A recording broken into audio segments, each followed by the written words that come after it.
All right, welcome back, people. Wade, how are you doing? I'm good, man. How are you? I'm okay, I'm going into this match. I'm curious to see what Paul Hall comes up with, how he'll be different, or if, what will be his approach. Will it be different than what we usually see from Theodore Whitmore?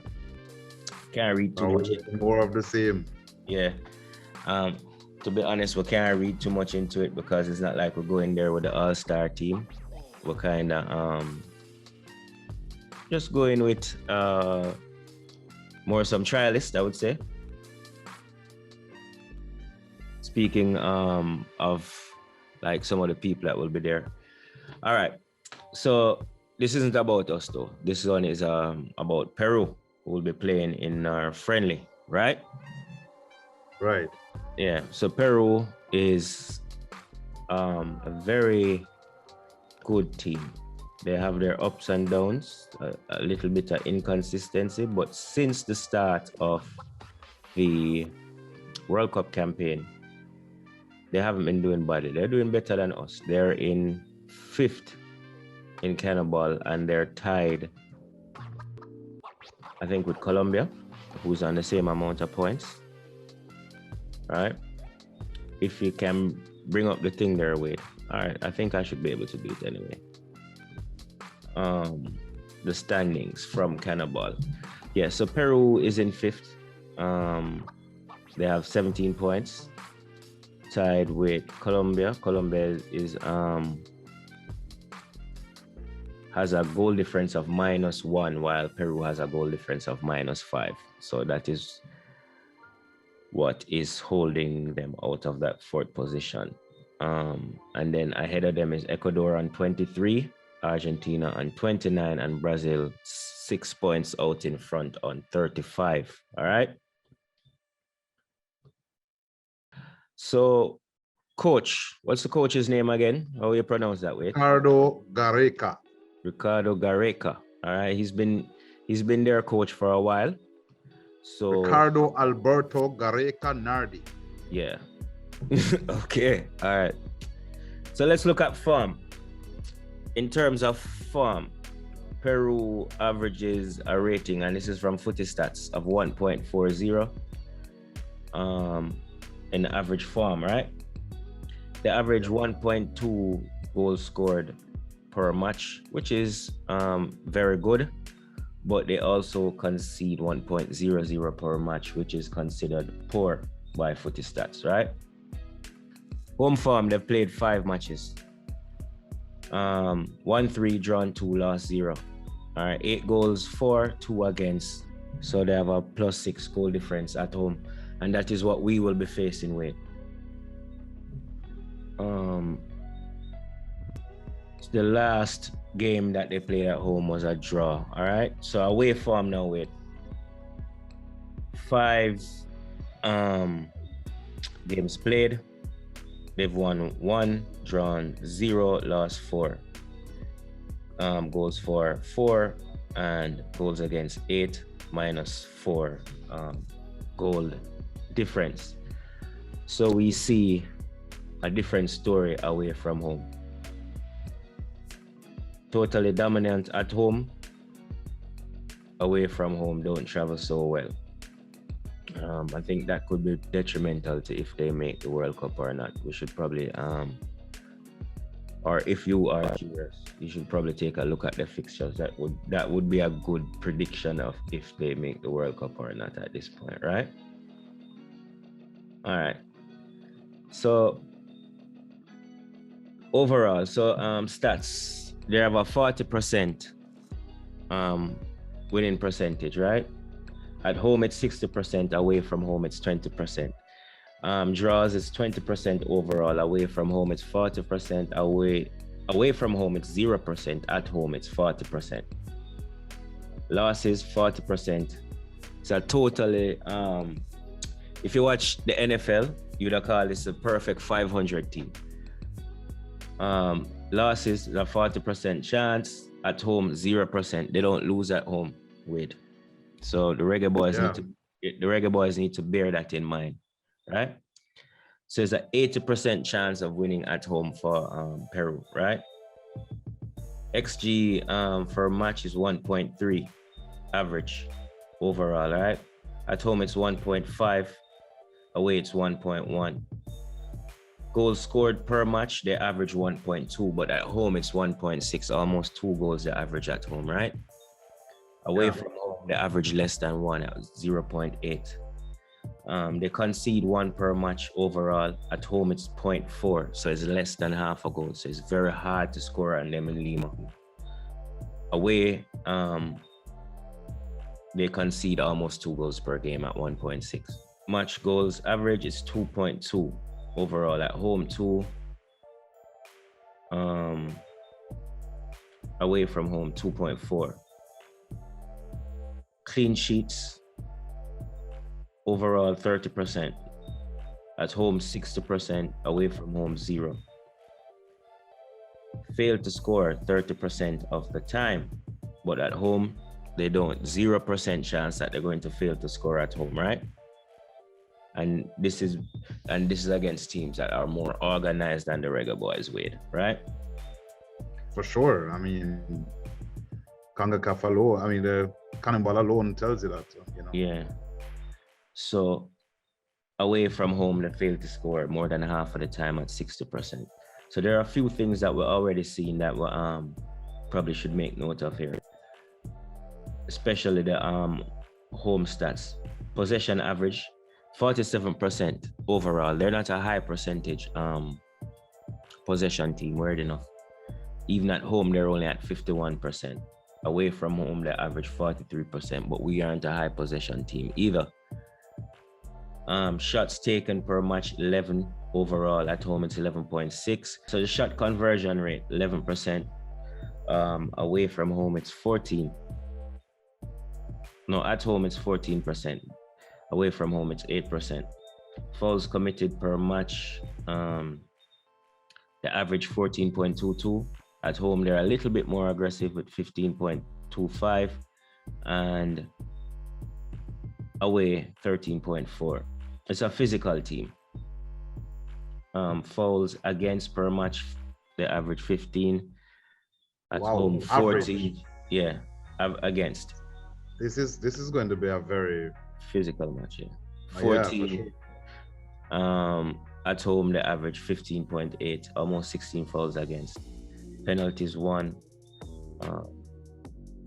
Overall, they've won 1 penalty in 9.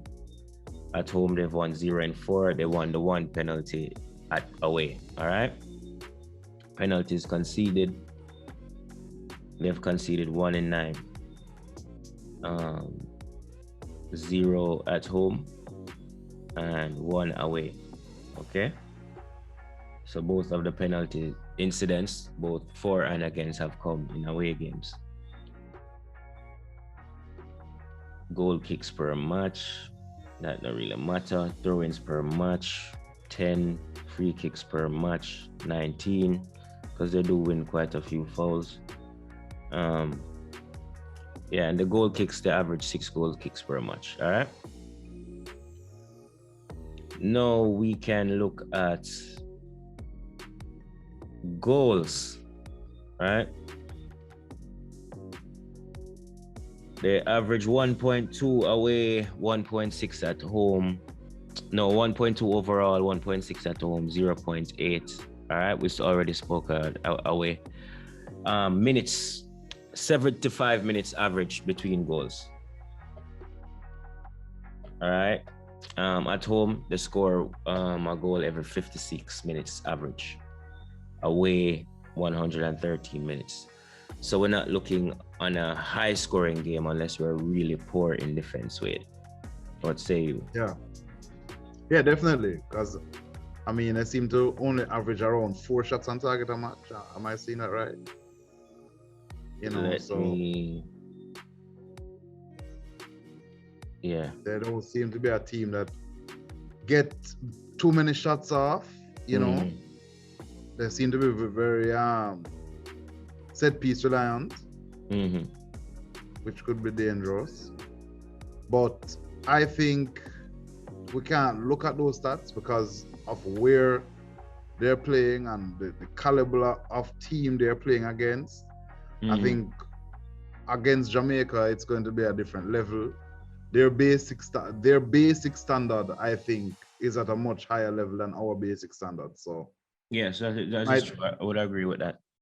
yeah, I think they'll if we expect to play them and they're only gonna get 4 shots on target against us, we're kidding ourselves.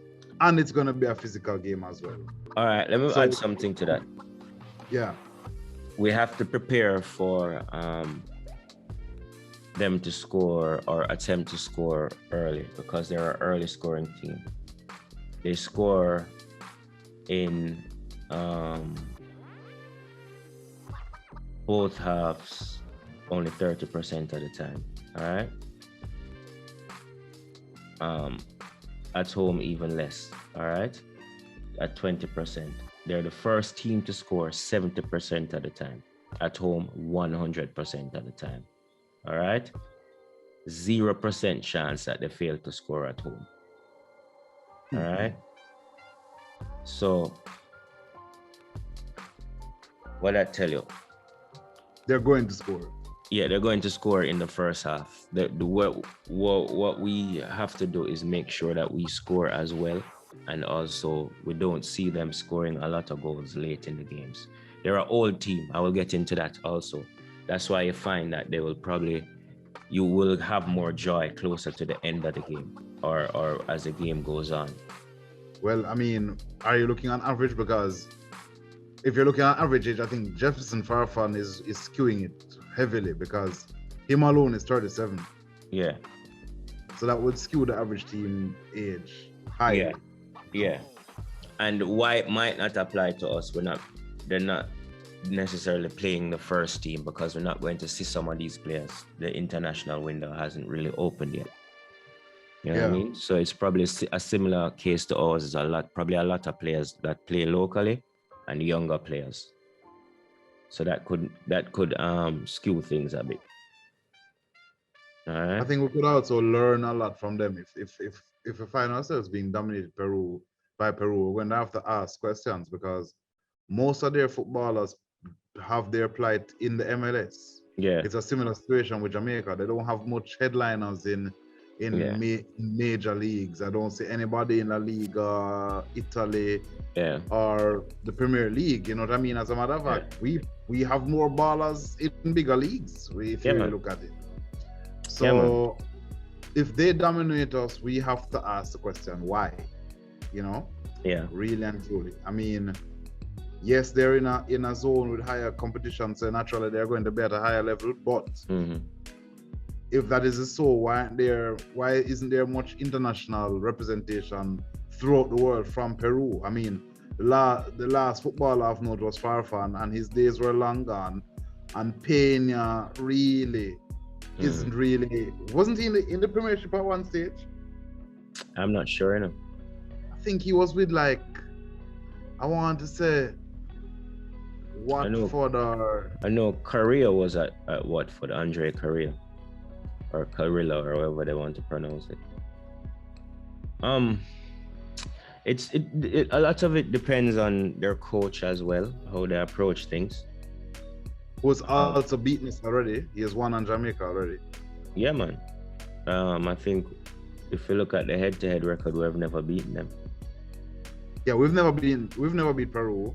Yeah. And not only has Peru beaten us twice before, but with this coach. Yeah. So not only does the team know how to beat us, but the coach knows how to beat us. Yeah. You know? So I think that is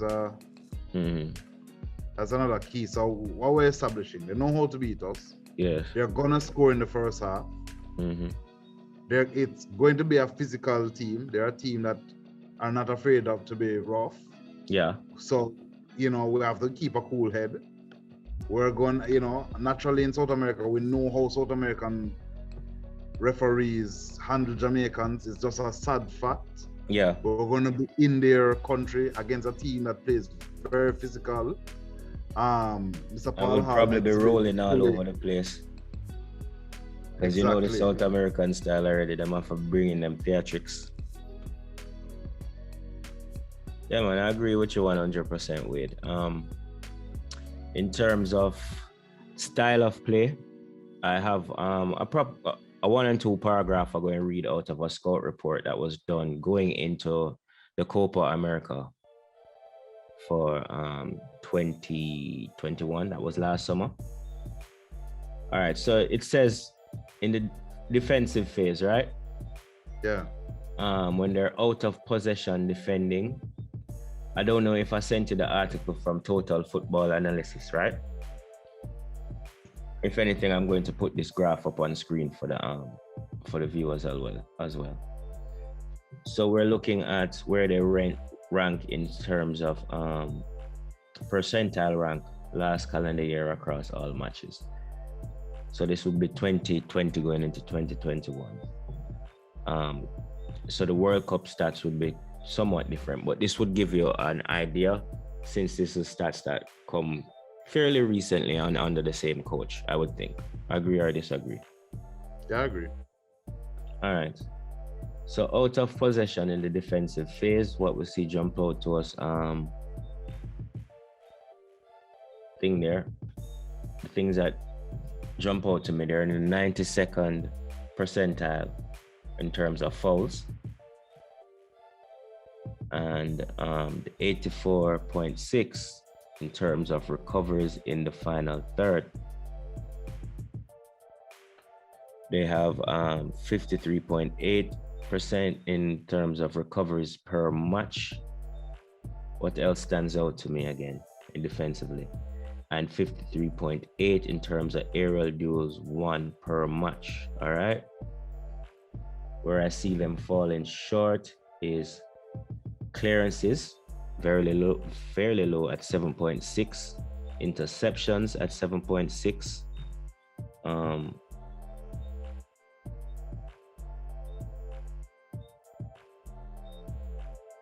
So they're not a team that recovers the ball in their own third very well, but does so extremely well in the opposition's third.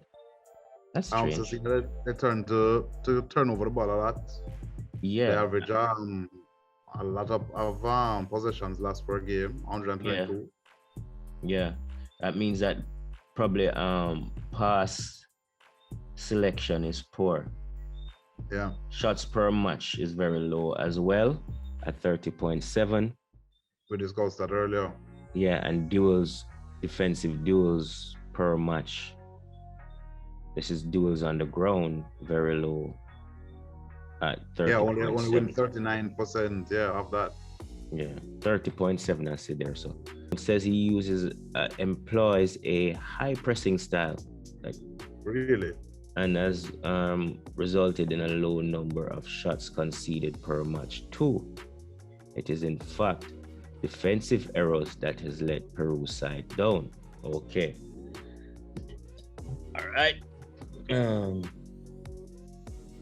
So it says they start from front with 2 strikers who look out for pressing triggers and pressing traps.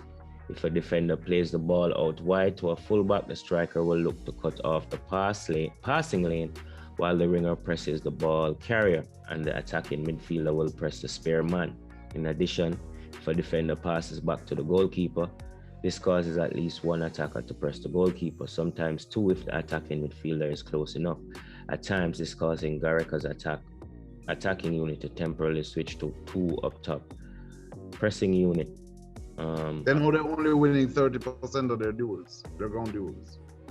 That makes no sense. If you have such a high press, it should be clashing a lot. You know, you only going to win a third of those clashes. I think he's employing a tactic that is not suitable to the players. Yeah. If you go on to reading it, it says that's why they're struggling. I think the age of the players that he's tried that tactic with probably fails him, and that's probably why they're conceding so many goals late. That makes sense. You understand? All right. But Jamaica then has to just keep a cool head, on the clock down, run them ragged, let them press, keep a cool head. Yes, because they're going to get under your skin and try to get cards against you. Right. You know, and then just attack them hard after the 68th minute. You just go hard because you're aware that their legs aren't there anymore, so we can start to press them. Yeah, so substitutions will be key. But what I wanted to say while I was reading that paragraph though is that if we struggle to move that ball out of the our defense into the midfield, we could be in problems because, like, from the description of their press, they try to press hard. The question is, can they be effective? You know what I mean? I don't know, because we're going with unknowns or players that we don't see as much. We don't know how good the center backs are actually at distribution of the football or whatsoever. You know what I mean? I don't know if Paul Hall is going to want to play out from the back, or I'm going to stick to Tapa tactics, so just hiking up everything upfield. All right, so more on the press. So when the ball breaches the first line of the press, the wingers will drop back and create a midfield bank of 4, which usually becomes quite narrow. That could be a problem if these players are able to execute that. This is somewhat an area of weakness, according to the article, as the Peru midfielders have been dragged around quite easily, making the out ball to the wide players fairly easy. Okay. Exploiting the space beyond the midfield, Tapia then typically drops into the back line to create a back 5, and sometimes more players will drop in to protect the goal too. That is too much players falling back. All right. The problem is that this invites pressure and creates a scenario where they drop further and further back. Okay, exactly as I was saying, and do not apply pressure to players and a real quality on the edge of the area where they can. So then Paul Hall midfield selection is going to be crucial here. Yeah, man. We're going to have somebody who can dictate the play and distribute very well and very quickly. Yeah. Because he's going to have to be able to spot a pass on the middle or spring it wide quickly to keep the action going. Yeah. So who are your candidates for that? I would expect to see at least a Tyreek there, no minimum. I don't know if Maggie is going to be in that squad. Like I said, we're not going to have a lot of the players from Europe because it's not an international window. Also, the squad is constantly evolving because of Corona, as you predicted, my friend. So, like we said, for this match, there's a lot of unknowns. So that's why I'm not even stressing myself over the Reggae Boyz squad. In terms of, because we don't know where he's going to go with selection. You know what I mean? There are a few senior players there. Who can play that? I know Speedy will be there as a senior. But do you see Speedy in that capacity? I don't know. That's why I'm telling you. Well, of all the midfielders there, he's the most experienced. For the others, it's more of an unknown. We don't know how they're going to perform on the stage. I'm speaking about a specific task. Carrying the ball, quick distribution, accurate distribution. Like I said, we do not know. We do not know the squad personally like that. You know what I mean? There's probably 1 and 2 people that are getting a debut. There've been quite a few that we haven't seen in a while, so we don't know what them form is like. We don't know how their game has developed. We don't know. You know what I mean? So for Peru game, I would not stress myself out as to how or who is more of how the players perform, and it's more of I'm more interested to see how the coach approach it. Because like I said, it's not like we know how him gonna approach it. We've never had a Paul Hall exclusively coach team, and then it's not the regular team. If it was like the regular team that is going to be playing the actual World Cup qualifiers, I could have looked on you and say, yo, this and this man can carry out this job or that job. You know what I mean? Yeah. Yeah, but with this, we really don't know certain effect. Just, you know what I mean? To the full effect of what I mean, halfway through a World Cup qualification campaign, yes, we have a big change in personnel with the coach, but I don't think you're going to want to try to try new things right now. You're going to want to use these minutes to develop the current team that we're in a competition with. I believe. I don't think it should be switched up too much. We can't afford No, that I right don't. now. These people, they're halfway through a competition. What We're exactly? risking chemistry. We're risking a lot of things here right now. What exactly? And that was one of the things I thought looked really good. I thought the team chemistry was looking good in the latter part. What are you speaking on specifically? Tactics or players? Both. I think the tactics have to change. I don't think the players are going to change too dramatically, to be honest with you. I think what Paul Hall is doing is giving some of the players a look in, because there's definitely some players that are on their way out. Jamaica has an aging team. You know what I mean? Even some of the people that I'm just bringing in are older players. That's very true. So I don't think it's even wrong to look at youngsters. Just like how we're here speaking on Peru having an aging team. Yeah, but but do we have that luxury right now? Like I said, we're halfway through. But for a practice match like this, it makes sense. But into a World Cup qualifier, I expect there to be. No, but we have to be using this practice match to develop the World Cup qualification team. That's but listen to me though. But how are you going to do that if you don't have the players? Yeah, but you're already registered, no? No, you're not going to get the players outside of an international window. So you have to use this match, just like how Peru is using the match. For look at the fringe players, to try fill in probably 3 or 4 gaps that they might feel like they have in their team. You know what I mean? Yeah. To be honest with you, what I think it is more than anything else, it's an advantage for JFF to probably earn some money from the friendly. It's not going to be terribly beneficial to the actual squad itself in terms of the World Cup squad. But some young players will get a good look in, and the coaches will get a little test run. That's where they benefit, you know what I mean? And some money go in the kitty. Yeah. It's the business of football at the end of the day. You know what I mean? All right. Let's look at them transition now. So in transition on the attack, Peru are quite direct in their approach. They aim to advance up the pitch as quickly as possible through the use of long balls.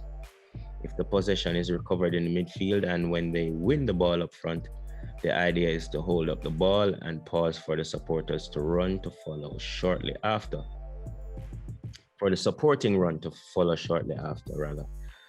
Both of these attacking methods require bundles of energy and quick decision making, which can be a struggle for some of Peru's older forwards.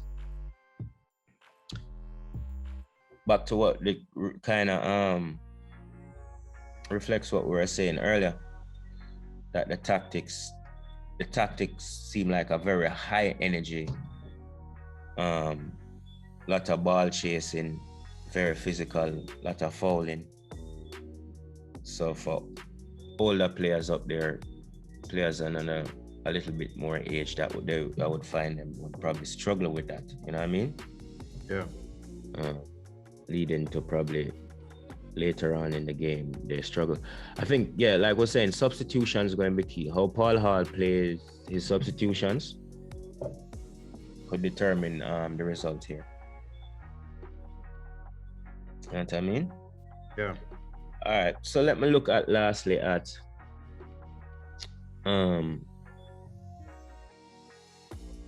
the attack. The attacking phase. Did I go over the attacking phase already? I did, didn't I? Yeah, you did. Yeah. And did I go over the defensive phase? Yes, I did. All right. So we went over and the transition. Right. All right. So hopefully that gives everybody an idea. I don't know how well we did on that, of what kind of team we're looking at in terms of stats, style of play, philosophy, how they approach things. What do you think, Wade? Yeah, definitely. I think we already understand what needs to be done. You know, I think that is why the topic drifted towards the personnel of the Reggae Boyz, because I think we have a full understanding of how Peru is going to play, and we're already trying to formulate how we're going to organize our roster to meet them. Especially that's why we went straight to midfield. We already know that the midfield is going to be crucial in springing the attack against Peru. You know? Okay. Yeah. You know, so. True. All right. I'm going to make you finish your point, but while I do that, I'm going to look up the squad that is there currently. So go ahead and continue with them. No, that's basically all I was saying. You know, we already know that, you know, the team just he's been seeming to struggle with the midfield. Maybe it goes back to the age you're talking about, where the midfield has in the press poor protection with quick balls to the wing. And once you have that out ball out on the wing, that the midfield has problems suppressing, that out ball can quickly come right back in the middle. And it's a through pass on the middle after you're trying to recover. You know, it's very, very tricky. And he plays with a two-man hold. Yeah. Right? So that's only two people to beat. Yeah. Before you hit the back line, you know? Yeah. So, like I was saying, the midfield is going to be crucial, and not only crucial in springing the attack, but the midfield has to be balanced enough to absorb their high press. Yeah. You know, and that is why I was referring to that dynamic, quick-thinking midfielder who can spot a pass quickly, because whenever we recover the ball in midfield, there's going to be no time to split their lines. So, you know, we need an explosive playmaker. Yeah.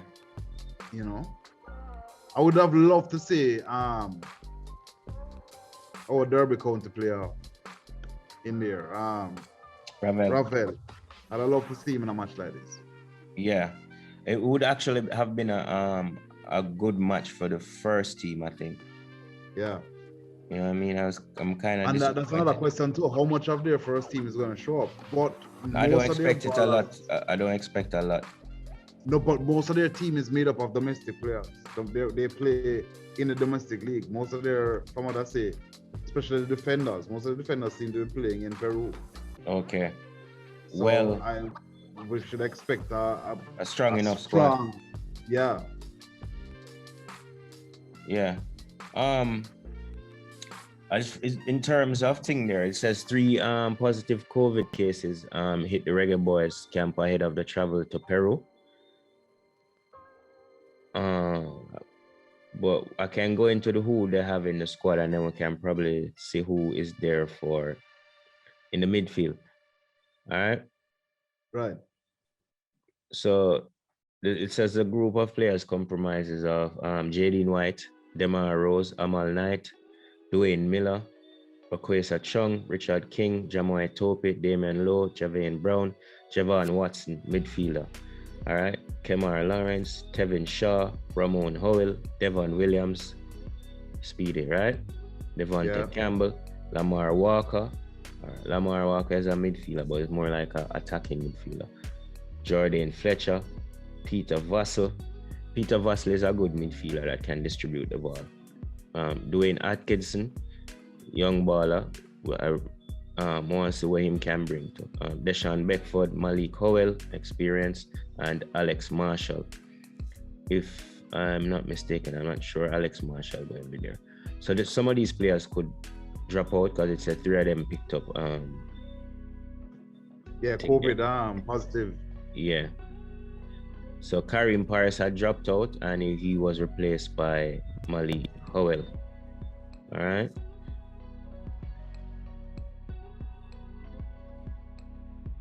So it says that 3 people, 3 positive cases, but it doesn't name anybody in this article. Pretty sure if we keep searching, we'll find out is who. But yeah, my predictions,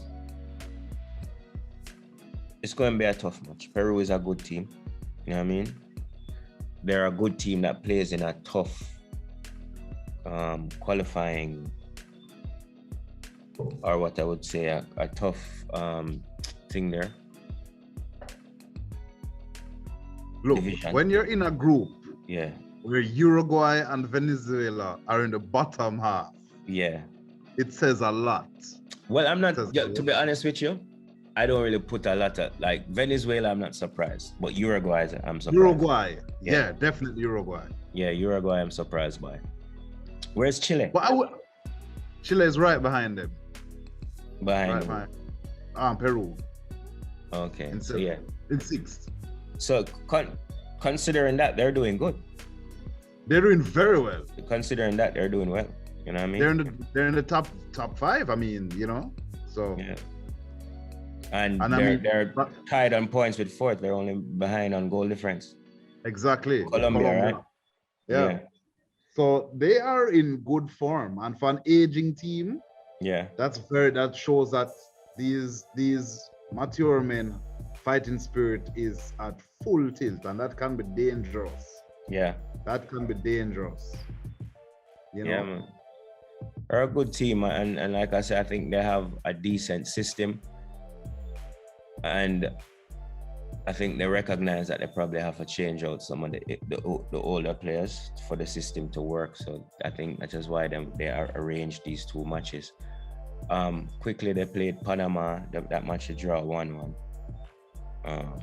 It was a pretty even match when I looked at the stats. You know what I mean? Yeah. Yeah. So, and I would consider Panama, although Panama beat Jamaica, I would consider Panama about at the same level as Jamaica. Probably slightly better because of the coach that they have.